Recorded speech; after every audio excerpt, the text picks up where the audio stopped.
มื้อนี้เห็นตั้งใจมาเอาไข่มาเอาดอกไม้มาเอาหมักเพชรไข่หั่นนั้นกระเจ้าสั่งต้องได้ไปให้กระเจ้าอยู่แล้ว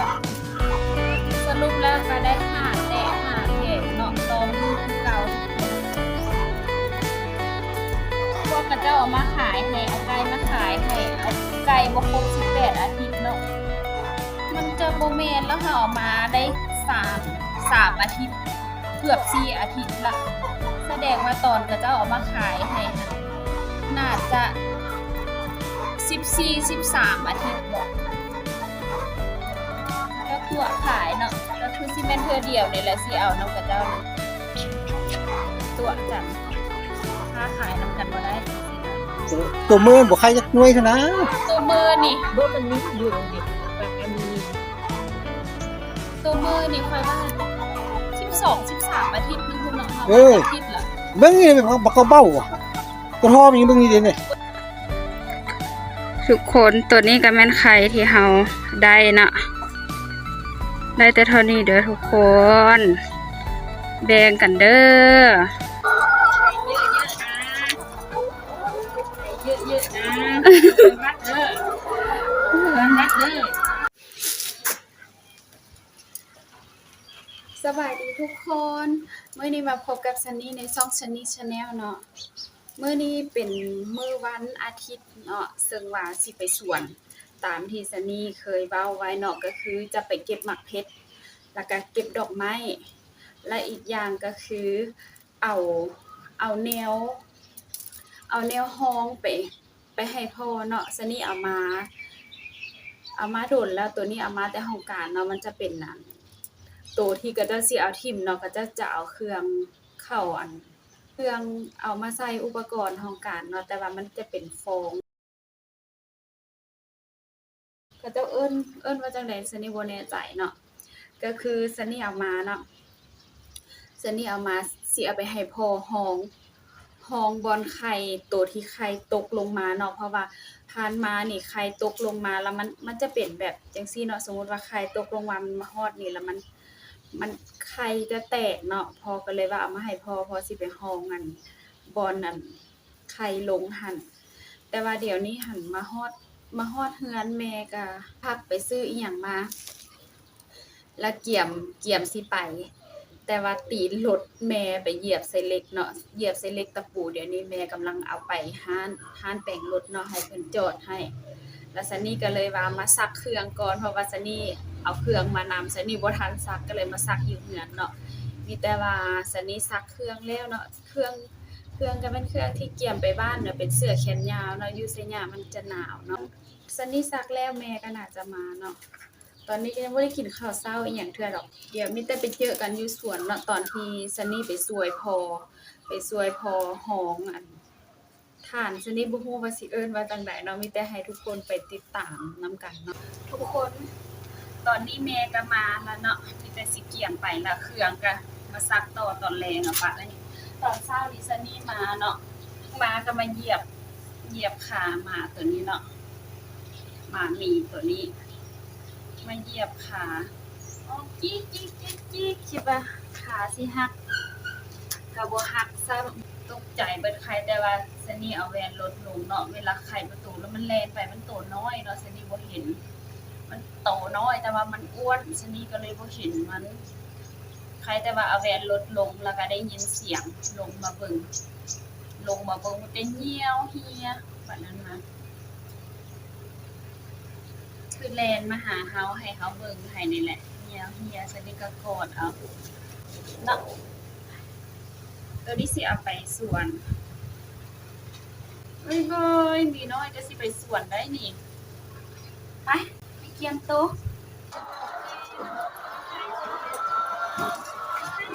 มาเก็บไข่อีกทุกคนเกียมสิไปบ้านทำอีกว่าสิเอาไปขายอยู่หงสาแต่ว่าขายอยู่นี่ก็บ่พอละอาทิตย์นึงเดี๋ยวนี้ได้ขายประมาณ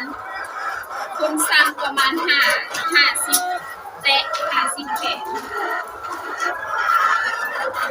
ก็มีบอลขายแล้วมีบอลสูงแล้ว มื้อนี้อันซันนี่เอามาเนาะเอาตู้แค่นั้นมาเพื่อสิมาเอามาใส่บนนี้มากันเวลาใครตกมามันสิบ่แตกเนาะคือจังซี่นี่มันตกมามันไหลมาแล้วมันสั่นแฮงแล้วมันถูกจังซี่แล้วมันแตกเดี๋ยวถ้ามีตุกกลางแล้วเดี๋ยววันนี้มาเก็บไข่เพื่อสิไปส่งไปในเอาไปส่งกับเจ้ามืออื่นนี่แล้วกันหลังจากนั้นถ้าสิไปเก็บแป้งไม้เนาะเก็บดอกไม้เก็บผักเพชรมาแม่ไปสิเอานี่อีกวางรวยกระตุกนี่อุ้ยอย่าขี่ใส่หัวไปเด้อยังอุ่นๆอยู่อย่าไปขี่ใส่หัว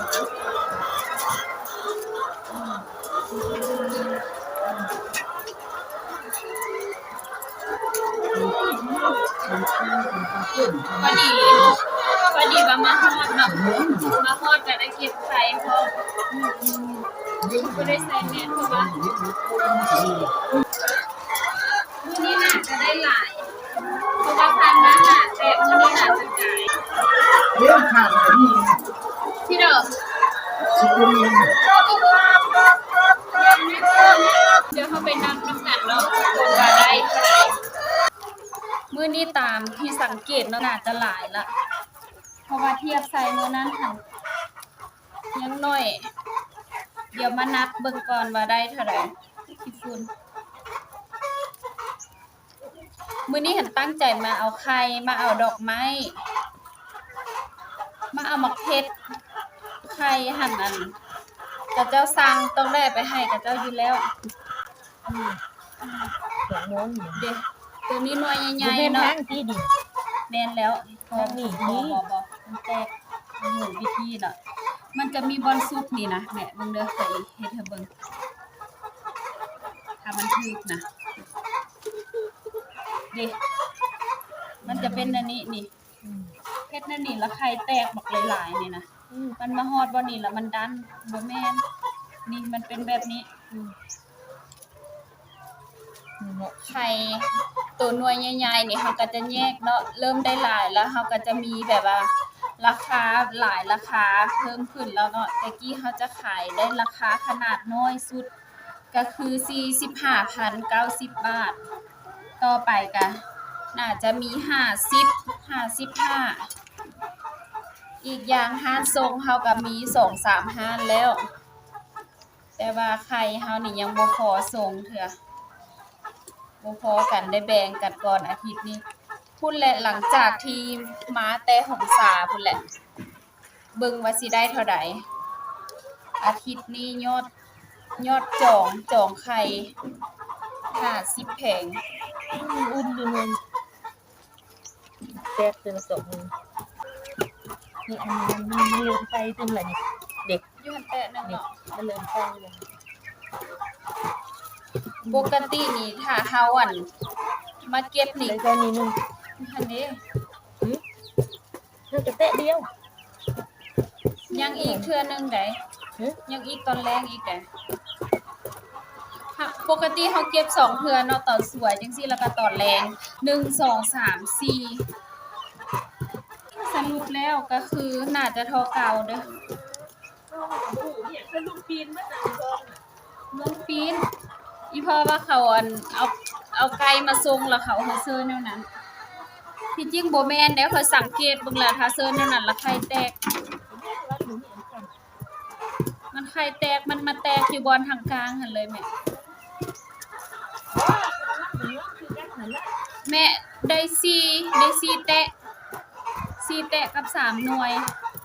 มื้อนี้นะเอาไว้ก่อนเบิ่งตอนแรกไว้ได้เท่าเด้อหรือว่าได้5เท่าเก่าหั่นล่ะไปยังบ่ขึ้นสรุปแล้วก็ได้5แตะ5แผงเนาะต่อมือคือเก่าทุกคนพวกกระเจ้าเอามาขายให้เอาไก่มาขายให้เอาไก่บ่ครบ18อาทิตย์เนาะมันจะบ่แม่นแล้วเฮาเอามาได้3อาทิตย์เกือบ4อาทิตย์ละแสดงว่าตอนกระเจ้าเอามาขายให้หั่นน่าจะ14 13อาทิตย์บ่ก็ตัวขายเนาะ ก็คือสิแม่นเทื่อเดียวนี่แหละสิเอานำกับเจ้านะตัวกันค้าขายนำกันบ่ได้จังซี่นะได้สิแตะกับ3หน่วยยังบ่เพิ่มขึ้นเท่าเนาะ ยังอุ่นๆ มื้อแรกมันก็สิเป็นแตะนึง เป็น5แตะคือเก่า ก็หาแตะก็มันตัวมือบ่ใครจักหน่วยเท่านะ ตัวมือนี่ บ่มันมีอยู่เอาดิบางอันนี่ ตัวมือนี่ค่อยว่า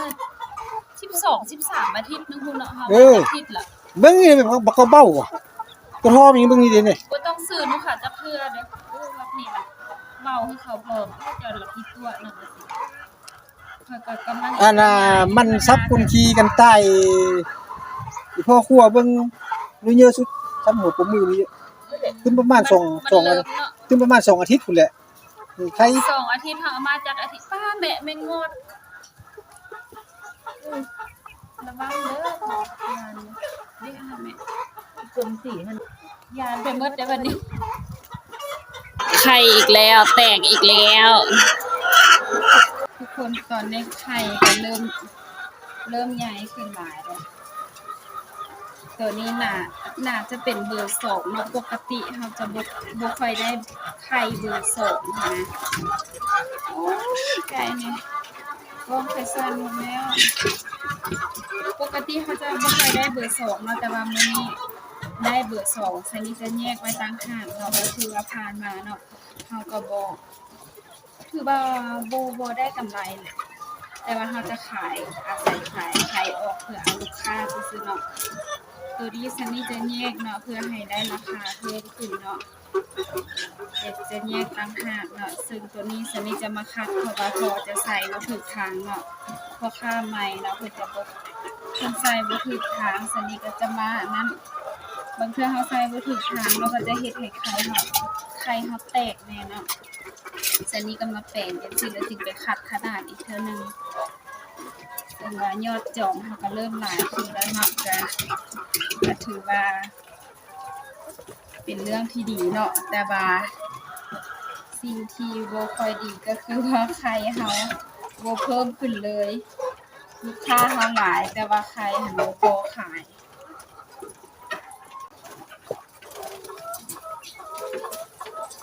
แบบนี้เนาะเฮาจะมาใส่มาจัดที่นี่แล้วจักหน่อยจึงให้ต้องมาเอาขึ้นรถเกี่ยมเครื่องไปบ้าน แม่สิไปมื้ออื่นแล้วเนาะมื้อนี้มันเป็นวันคิดซันนี่มาเอาไข่แล้วก็มื้ออื่นน่ะไปส่งกับเจ้าส่งเรียบร้อยแล้วพุ่นแหละหลังจากที่มาแต่ไสยะพุ่นแหละจึงมาเอาอีกเทื่อนึงน่าจะได้หลายขึ้นเนาะเพราะว่ามีคนจองไว้หลายหัวไข่ตัวนี้มันแซ่บมันใหม่อยู่ห้างทั่วไปก็เจ้าจะเอาไว้ดนนะคะไปซื้อแต่ละเทื่อก็บ่ค่อยแซ่บปานใดนี่เห็นบ่ใส่บ่ถูกทางมันจะแตกแบบนี้เนาะซึ่งว่าตัวนี้เราจะเอาไว้กินเหม็นขี้ไก่แบบนี้หน่อยตัวนี้สิไปล้างไปเสร็จนี่พอจะใส่ทางนี้นะพวกที่ก็เจ้าเอาไก่มาส่งบอกพอว่าให้ใส่ทางนี้แต่ว่าสันนี้มาเบิ่งแล้วทางนี้มันบ่ถูกเนาะเวลาเอาไข่ใส่แล้วมันจะแตกไข่จะมาคาอยู่ตัวบริเวณวันนี้เนาะวันนี้จะแตกสลายเวลาเต่งกันเนาะแม่นอยู่ว่ามีตัวนึงอยู่ในนี้แต่ว่ามันบ่ถูกทางตัวแท้ๆเนาะมันจะมีล็อกอยู่เดี๋ยวจัดแจงมื้อนี้สิไปหลายบอนเนาะสิไปตลาดบ้านเกินแดเพราะว่าแม่สั่งปลาแห้งไว้เนาะสิเอาไปเฮือนบุญอยู่บ้านมาเก็บเอาดอกไม้เอามาเฮ็ดคือสิบ่หลายดอกเฮ็ดเพราะว่าเอาอาทิตย์แล้วนี่ได้แล้ว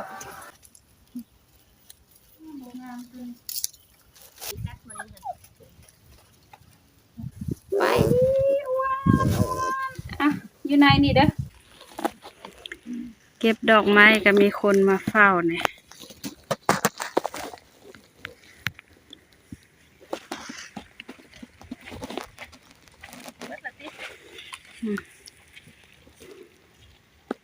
ห้องเดียวอยู่คนเดียวบ่ได้เนี่ยบักหมีอ้วน เก็บดอกไม้แดดเปรี้ยงๆมาเลยแต่ว่ามื้อนี้มีถุงมือ ใส่โลชั่นพร้อมเรียบร้อยบ่มีดำมีแต่ดอกน้อยๆมื้อนี้เก็บอาทิตย์แล้วเบิดละเด้ป้องกันอย่างใหญ่มื้อนี้เริ่มเก็บอีกแล้วทุกคนมื้อนี้มีแนวป้องกันเนาะอันเก็บดอกดาวเฮืองแล้วเก็บกับแมนเก็บดอกดาวเฮืองแล้วก็มาเก็บมักเพชรมักเขือ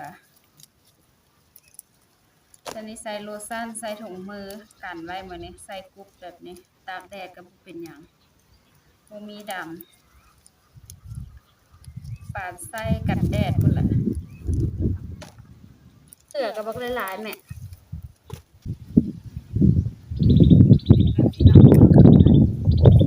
มื้อนี้ซันนี่ฮู้วิธีป้องกันแดดแล้วก็บ่ฮ้อนปานใด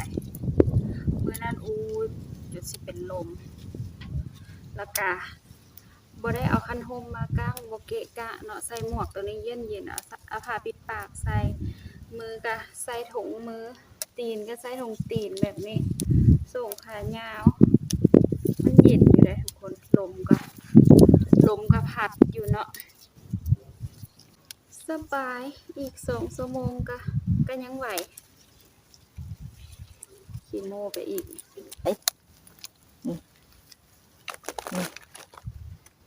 วันนั้นว่าไอ้ตำบักแซ่บแม่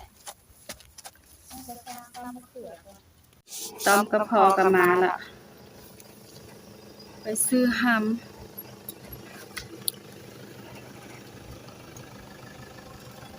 ทุกคนตอนนี้ก็คือซันนี่ก็เกี่ยงสิกลับแล้วเนาะเพราะว่าซีได้ไปเอาป่าปลาแห้งอยู่ตลาดบ้านเกิดเนาะก็สิมาเก็บไข่อีกหน่อยนึงสำหรับคลิปนี้เนาะก็คือจะเป็นคลิปที่มาเอาไข่อยู่ใน